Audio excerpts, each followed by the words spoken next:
இது சாதாரண செருப்பு கிடையாது. இது இந்தியா பாக்களோட அல்டிமேட்டான வெப்பன். இந்த செருப்பால நடக்கவும் முடியும், ஸ்டைல் காட்டவும் முடியும், தேவைப்பட்டா டிசிப்ளினும் கொடுக்க முடியும். ஆனா இந்த சாதாரண செருப்பு எப்படி இந்தியாவோட லெஜெண்டரி கிராஃப்ட் ஆனுச்சு?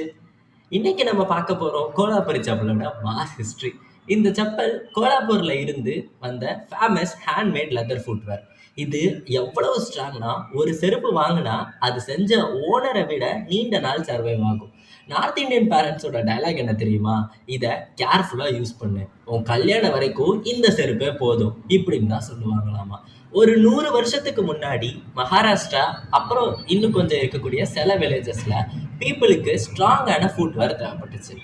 ஏன்னா அந்த காலத்து ரோட்ஸ் அப்படி. கூகுள் மேப்ஸ் கூட சார் நான் வரமாட்டேன் அப்படின்னு சொல்லுமாமா. வாரியர்ஸ், ஃபார்மர்ஸ், ட்ரேடர்ஸ் எல்லாருமே லாங் டிஸ்டன்ஸ் டிராவல் பண்ணணும். அதனால லோக்கல் ஆர்டிசன்ஸ் வெயில், சேறு, கல் இப்படி எல்லாத்தையும் சர்வை பண்ணக்கூடிய லெதர் ஃபுட்வேர் கிரியேட் பண்ணாங்க. அதுதான் லேட்டரா கோலாபுரி செப்பலா ஃபேமஸ் ஆயிடுச்சு. இப்போ இமேஜின் பண்ணுங்க, ஒரு வாரியர் பேட்டிலுக்கு ரெடி ஆகிட்டு இருக்கிறாரு. குதிரை ரெடி, கத்தி ரெடி, போரும் ரெடி. ஆனா ஃபைட்டோட நடுவுல செருப்பு ஸ்ட்ராப் கட் ஆகிடுச்சு. எனிமி அட்டாக் பண்ணிட்டு இருக்காரு.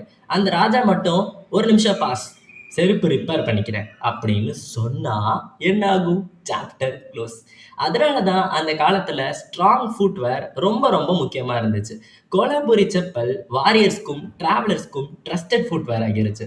பேசிக்கலி இந்தியாவோட ஒரிஜினல் ஆக்ஷன் ஷூ.